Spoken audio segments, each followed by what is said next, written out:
Assalamualaikum, selamat bertemu lagi di video pembelajaran kita yang kedua. Hari ini Ibu akan melanjutkan materi pendapatan nasional untuk bagian yang kedua.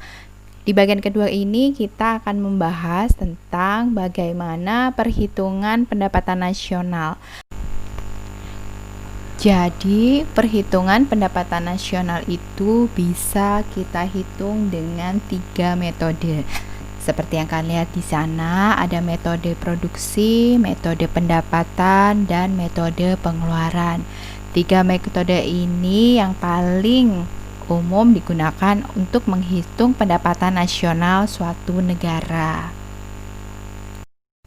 Perhitungan pendapatan nasional yang menggunakan metode pendekatan produksi atau production approach dilakukan dengan menjumlahkan nilai-nilai produksi tiap sektor ekonomi atau menjumlahkan keseluruhan nilai tambah atau value added dari semua kegiatan ekonomi yang dihasilkan oleh perusahaan.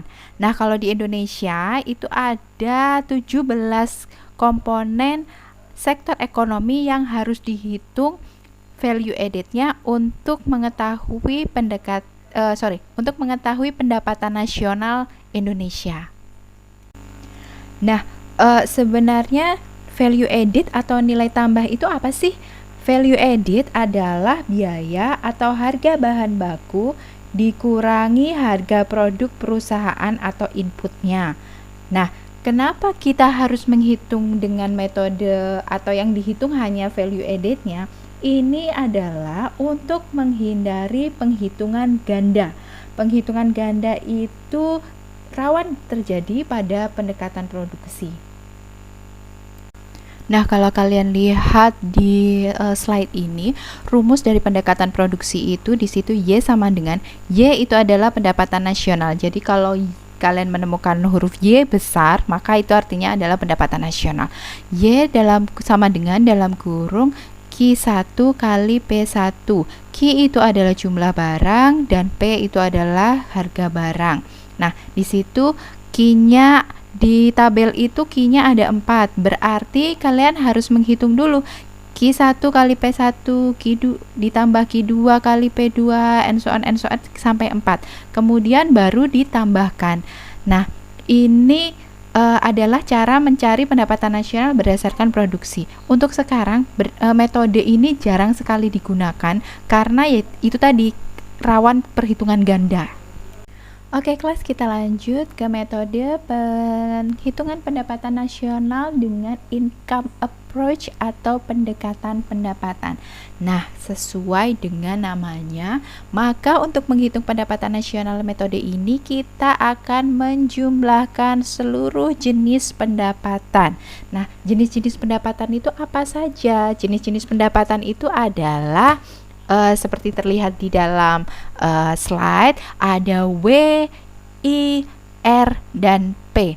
Semuanya dalam huruf kecil, ya. Y sama dengan W, I, R, P. W itu adalah wages atau gaji. I itu adalah interest atau bunga. R itu adalah rent atau sewa, dan P itu adalah profit atau keuntungan. Nah, kita menjumlahkan W, I, R, dan P tersebut yang merupakan jenis-jenis pendapatan. Ingat ya, pendekatan pendapatan artinya kita menghitung seluruh jenis pendapatan yang ada. Dan yang dihitung tadi ada berapa? Ada 4, yaitu R, W, I, dan P tadi. Nah, sekarang kita lanjut ke perhitungan pendapatan nasional yang ketiga, yaitu pendekatan pengeluaran atau expenditure approach. Sesuai dengan namanya lagi, maka kita akan menambahkan semua jenis-jenis pengeluaran.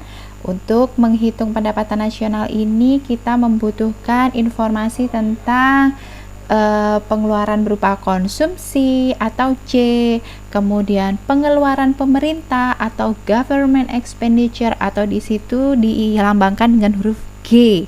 Kemudian I, nah yang ini I-nya besar. Beda dengan I kecil tadi yang artinya adalah interest atau bunga, I besar artinya adalah investasi. Dan satu lagi adalah ekspor dikurangi impor. Jadi untuk menghitung pendekatan pengeluaran, kita perlu menambahkan seluruh jenis pengeluaran. Nah, oke, kita lanjutkan ya sekarang. Kalau tadi kita menghitung pendapatan nasional, sekarang kita akan membahas tentang perhitungan pendapatan per kapita. Nah, sebelum Ibu menjelaskan apa sih pendapatan per kapita itu, pernah nggak kalian memperkirakan kira-kira dalam satu keluarga itu berapa sih pendapatannya? Lalu kemudian kalau pendapatan per keluarga itu ditotalkan, kira-kira dapatnya berapa sih? Nah, pendapatan masing-masing keluarga itulah yang disebut dengan pendapatan per kapita. Ingat ya, pendapatan per kapita, bukan per kapital, beda.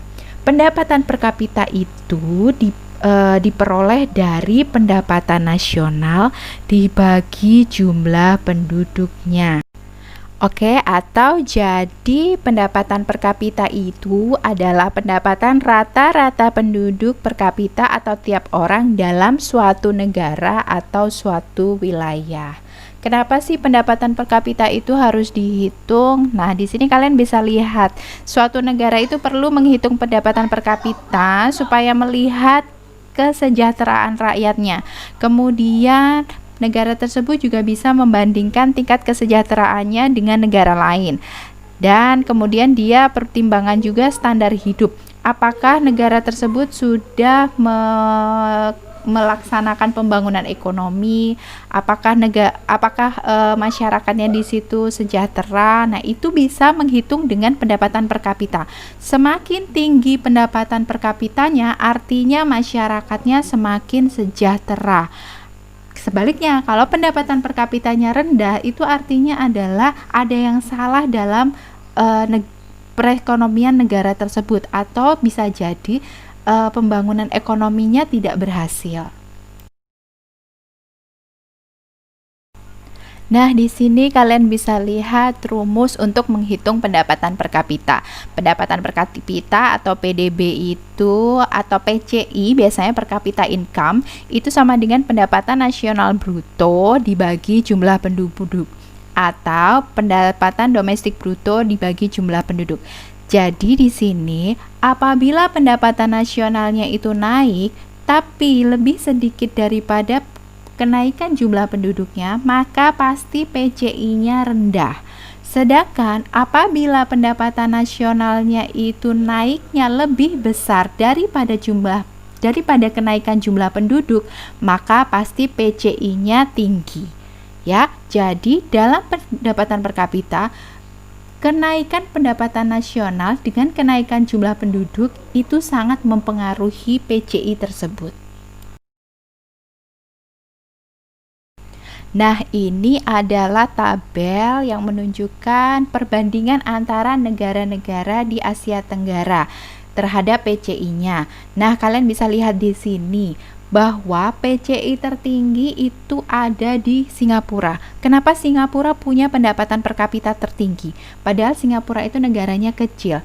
Nah, kalian bisa lihat jumlah PDB-nya Singapura itu padahal 274,70 saja, lebih rendah daripada Indonesia yang 878,04. Tetapi jumlah populasi di Singapura itu hanya 5.312,40, sangat jauh dari populasi Indonesia yang 246.000 jiwa, sehingga pembagi dari pendapatan nasionalnya menjadi sedikit. Oleh karena itu pendapatan per kapita di Singapura itu menjadi tinggi. Jadi artinya meskipun pendapatan nasionalnya besar, tapi kalau jumlah penduduknya itu juga besar, maka pasti per kapita income-nya tetap rendah. Nah, anak-anak, kita sudah berada di akhir untuk bagian yang kedua. Nah, silakan untuk selalu mengecek Google Classroom kalian untuk tugas-tugas Ibu ucapkan terima kasih atas perhatiannya. Ibu minta maaf jika masih banyak kekurangan dalam video pembelajaran ini. Sampai jumpa lagi di materi ketiga ya. Selamat siang. Assalamualaikum warahmatullahi wabarakatuh.